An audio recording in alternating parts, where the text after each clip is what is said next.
여러분, 혹시 요즘 들어 자신감이 예전 같지 않다고 느끼신 적 있으신가요? 아침에 일어나도 예전처럼 단단하지 않고 관계를 시작하려 해도 마음만 앞서고 몸은 잘 따라오지 않는 순간들. 사실 60세 이후라면 누구나 한 번쯤은 겪게 되는 자연스러운 변화입니다. 그러나 그냥 나이 탓으로만 넘기기에는 너무나 중요한 문제입니다. 저는 비뇨의학을 연구하고 있는 40대 여성 전문의 김정은입니다. 수많은 아버지, 할아버지 세대의 환자분들을 만나면서 한 가지 확실히 느낀 게 있습니다. 발기력은 단순히 성생활만의 문제가 아니라는 겁니다. 발기력은 곧 혈관 건강, 심장 건강, 나아가 노년의 삶의 활력과 직결된 지표입니다. 통계를 보면 50대의 절반, 60대 이상 남성의 약 70%가 발기부전을 경험한다고 합니다. 다시 말해, 이 나이에 발기력이 약해진 것은 결코 나 혼자만의 문제가 아니고 아주 많은 분들이 함께 겪고 있는 변화라는 뜻입니다. 하지만 안타까운 건 대부분의 어르신들이 이 문제를 숨기고 혼자만의 고민으로 간직한다는 점입니다. 저는 환자분들께 이렇게 말씀드립니다. 발기력은 남자의 자존심을 넘어 건강을 알리는 경고음이라고요. 혈관이 좁아지고 당뇨나 고혈압이 진행되고 비만이나 콜레스테롤 문제가 쌓이면 제일 먼저 티가 나는 곳이 바로 발기력입니다. 그러니 몸이 보내는 이 신호를 결코 가볍게 보시면 안 됩니다. 제가 만났던 한 68세 어르신은 이렇게 말씀하셨습니다. 선생님, 젊었을 땐 별 걱정이 없었는데 요즘은 아무리 마음을 먹어도 몸이 반응을 안 합니다. 그래서 자신감도 없어지고 부부 사이도 멀어졌습니다. 이분은 사실 당뇨와 고혈압 약을 꾸준히 드시고 계셨는데 발기력이 약해진 건 단순히 나이 때문만이 아니라 그동안 쌓인 생활 습관과 질환의 영향이었습니다. 하지만 생활 습관을 바로잡고 운동을 더하면서 조금씩 달라졌습니다. 반대로 또 다른 70대 환자분은 술과 담배를 끊고 꾸준히 운동을 해오신 덕분에 지금도 50대 못지않은 활력을 유지하고 계셨습니다. 같은 나이지만 삶의 방식에 따라 결과는 이렇게 크게 달라질 수 있다는 것이죠. 사랑하는 배우자와의 관계, 그리고 내 스스로의 자신감을 위해서라도 발기력은 반드시 지켜야 합니다. 여러분이 지금 느끼고 있는 작은 변화는 결코 사소한 문제가 아닙니다. 오늘 제가 드리는 이야기들을 통해 생활 습관, 운동, 식습관까지 다시 점검하시고 필요하다면 치료까지 받아보시길 권해드립니다. 그것이 건강한 노년을 살아가는 가장 확실한 비결이 될 것입니다. 발기부전의 원인을 단 한 가지로만 설명하기는 어렵습니다. 왜냐하면 연령, 건강 상태, 심리적인 요인까지 모두 얽혀 있기 때문입니다. 저는 환자분들께 이렇게 설명합니다. 발기부전은 두 갈래 길에서 옵니다. 하나는 마음의 문제, 또 하나는 몸의 문제입니다. 먼저 심리적인 원인부터 말씀드려 볼까요? 사실 60대 이상이 되면 단순히 신체적인 변화만이 문제가 아닙니다. 마음이 흔들리는 경우가 많습니다. 배우자와의 관계에서 생긴 긴장, 오랜 부부 생활 속에서 생긴 거리감, 혹은 자신감 저하. 이런 것들이 모두 발기에 영향을 줍니다. 특히 내가 이제는 더 이상 남자로서 충분하지 못하다라는 생각에 사로잡히면 실제로 몸이 반응을 잃어버리기도 합니다. 몸은 결국 마음을 따라가기 때문입니다. 제가 상담했던 65세 어르신 한 분은 혈압이나 당뇨가 전혀 없는데도 발기력이 갑자기 떨어졌다고 호소하셨습니다. 검사 결과 기질적인 문제는 없었고 오히려 최근 은퇴 후 집에 머무는 시간이 길어지면서 아내와의 관계가 어색해진 것이 원인이었습니다. 처음엔 그 사실을 인정하기 싫어하셨지만 마음속 불안이 몸으로 이어진 전형적인 심리적 발기부전이었습니다. 이런 경우 치료는 약이 아니라 대화와 심리적 안정이 우선이었습니다. 다음은 기질적인 원인입니다. 노년층의 경우 가장 큰 원인은 역시 나이입니다. 나이가 들면서 남성 호르몬이 서서히 줄어들고 혈관이 좁아지고 신경의 전달 속도가 느려집니다. 30대에는 30% 정도, 50대에는 절반 가까이, 그리고 60대 이후에는 70% 전후의 남성분들이 발기부전을 경험합니다. 이건 피할 수 없는 자연스러운 흐름이죠. 하지만 그렇다고 해서 무기력하게 받아들일 필요는 없습니다. 더 큰 문제는 동반 질환입니다. 고혈압, 당뇨, 고지혈증, 비만 같은 대사성 질환은 발기력과 직접적으로 연결됩니다. 왜냐하면 발기는 혈관 속으로 혈액이 충분히 흘러들어가야 가능한데 이런 질환들이 혈관을 딱딱하게 만들고 막히게 하기 때문입니다. 그래서 당뇨나 고혈압이 있는 분들일수록 발기력이 더 빨리 약해집니다. 한 72세 환자분은 당뇨를 15년째 앓고 계셨는데 처음엔 별다른 불편이 없으셨습니다. 그런데 어느 날부터 발기가 잘 안 되기 시작했고 결국 병원에 오셨습니다.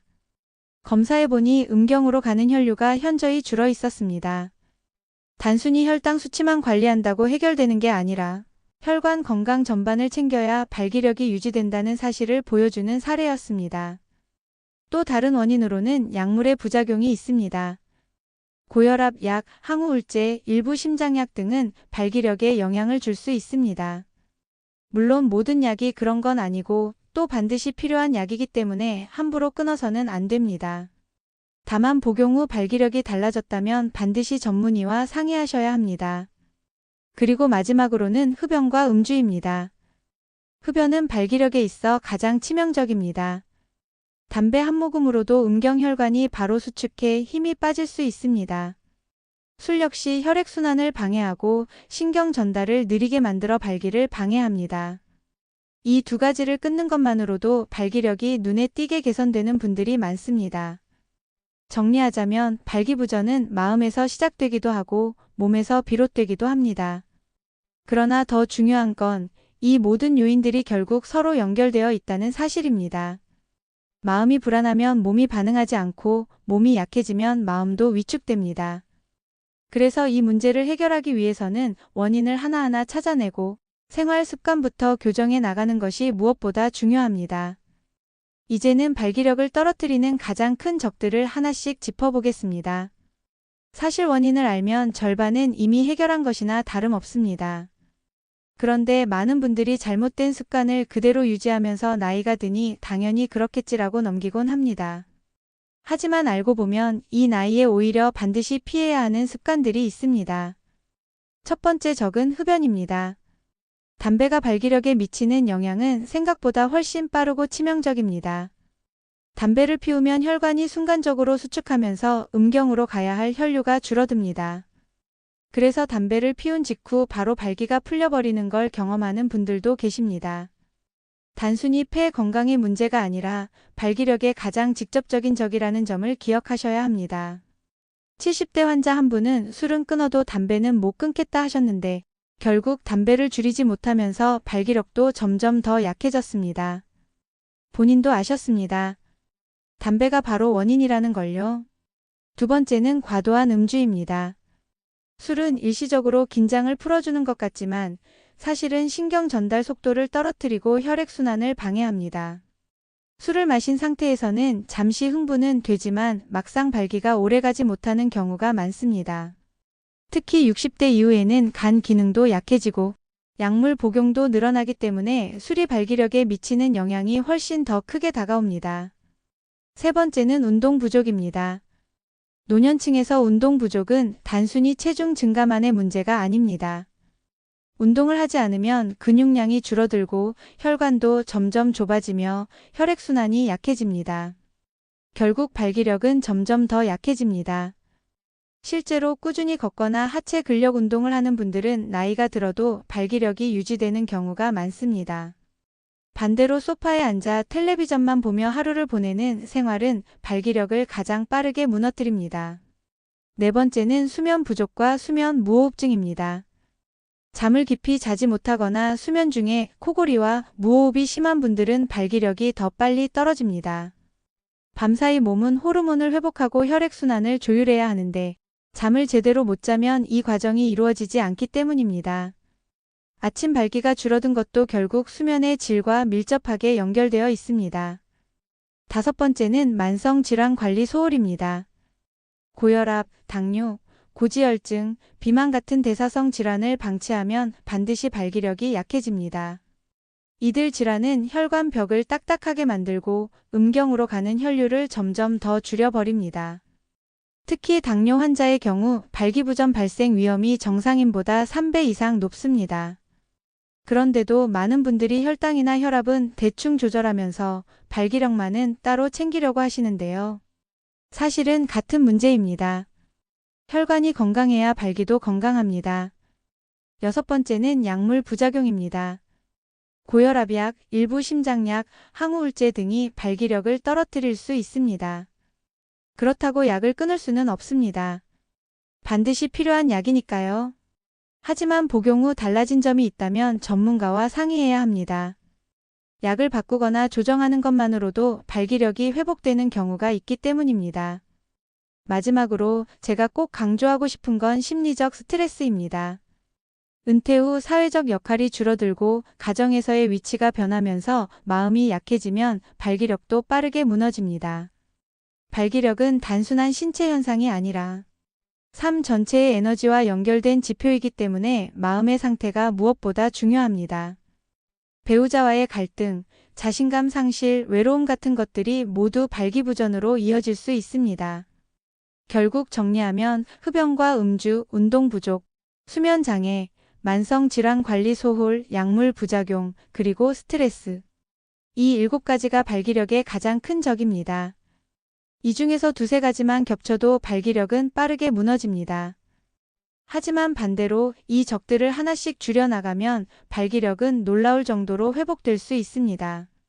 여러분, 발기력은 약으로만 지켜지는 게 아닙니다.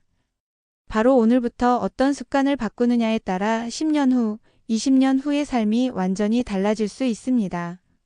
지금 이 순간부터라도 담배를 줄이고 술을 절제하고 몸을 움직이고 잠을 챙기고 마음을 다스리는 것. 그것이야말로 약보다 더 강력한 발기력 치료제입니다. 이제는 많은 분들이 가장 궁금해하시는 부분으로 들어가겠습니다.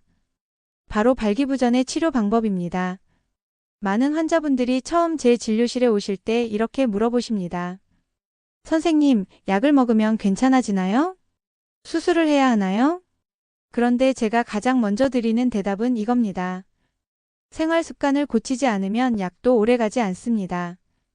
그래서 치료는 크게 3단계로 나눌 수 있습니다. 첫 번째는 생활 습관 교정입니다. 앞에서 말씀드린 담배, 술, 운동 부족, 수면 문제, 만성 질환 관리. 이것들을 하나하나 바로잡는 것이 치료의 출발점입니다.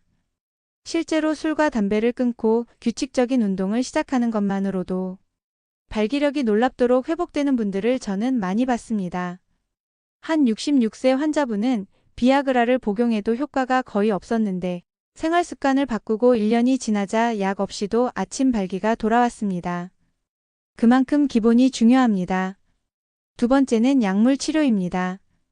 흔히 아시는 비아그라, 시알리스, 레비트라, 자이데나, 엠빅스 등이 있습니다. 사실 이름은 달라도 기본 원리는 비슷합니다. 혈관을 확장시켜 음경으로 가는 혈류를 늘려주는 역할을 하죠. 그런데 중요한 건 모든 약이 다 똑같은 효과를 내지는 않는다는 겁니다. 어떤 분은 비아그라가 잘 맞고 또 어떤 분은 시알리스가 더 오래 효과를 보기도 합니다. 그래서 처음에는 소량으로 두세 가지 약을 시험해 보면서 내 몸에 맞는 약을 찾는 과정이 필요합니다. 이것이 바로 전문가와 상담해야 하는 이유입니다. 그리고 약 복용법도 다양합니다. 관계 전에 하나를 복용하는 방법이 있고 또 꾸준히 저용량으로 매일 먹는 방법도 있습니다. 예를 들어 하루 한 알씩 드시면 비타민처럼 꾸준히 몸 상태를 유지할 수 있습니다. 이 방식이 더 잘 맞는 분들도 계십니다. 중요한 건 나에게 맞는 복용법을 찾는 것입니다. 또 하나 기억하셔야 할 점이 있습니다. 꼭 오리지널 약만 고집하실 필요는 없습니다. 비아그라나 시알리스는 이미 특허가 끝났기 때문에 국내 제약사에서 다양한 제네릭 약이 출시되어 있습니다. 효과는 같으면서 가격은 훨씬 저렴합니다. 그래서 경제적인 부담을 줄이면서 꾸준히 치료할 수 있습니다. 세 번째는 주사요법과 수술적 치료입니다. 약으로도 효과가 없거나 오래된 중증 발기부전 환자분들에게는 다른 치료법이 필요합니다. 대표적인 것이 음경 해면체에 직접 약물을 주사하는 방법입니다. 효과는 확실하지만 부작용 위험도 있습니다. 발기가 6시간 이상 지속되는 발기 지속증이 생기면 혈류가 막히면서 괴사 위험이 있기 때문에 반드시 응급실에 가야 합니다. 그렇기 때문에 저는 개인적으로 이 치료는 꼭 필요한 경우에만 권합니다. 마지막 방법은 수술적 치료입니다. 이는 최후의 선택입니다. 보형물을 삽입하는 방식인데 효과는 분명합니다. 다만 비용이 크고 수술적 부담이 있기 때문에 신중하게 결정해야 합니다. 보통 약과 주사로도 효과가 전혀 없을 때 고려하는 방법입니다. 여기서 제가 꼭 강조드리고 싶은 점이 있습니다. 발기부전 치료제는 절대로 인터넷에서 파는 불법 약이나 출처를 알 수 없는 광고에 현혹되시면 안 됩니다. 시중에는 가짜 비아그라, 불법 성분이 섞인 약들이 너무 많습니다. 실제로 그 약을 먹고 간 수치가 급격히 올라 응급실에 실려온 환자분들도 제가 직접 보았습니다. 약은 반드시 정식 의료기관에서 전문가와 상담 후 안전하게 드셔야 합니다. 정리하면 발기부전 치료는 생활습관 교정 약물치료 주사수술 치료의 단계로 이어집니다. 처음부터 수술을 고민하실 필요도 없고 약에만 의존할 필요도 없습니다. 중요한 건 생활습관을 바로잡고 전문가와 함께 나에게 맞는 방법을 찾아가는 것입니다. 여러분, 발기력은 단순히 성생활의 문제가 아닙니다. 이는 곧 건강의 신호입니다. 이 신호를 무시하지 말고 적극적으로 관리한다면 여전히 활력 있고 자신감 넘치는 노년을 살아가실 수 있습니다. 많은 어르신들이 병원에 오셔서 이런 질문을 하십니다. 선생님, 약 말고 영양제로도 효과를 볼 수 있나요? TV에서 본 그 건강식품 정말 도움이 되는 건가요?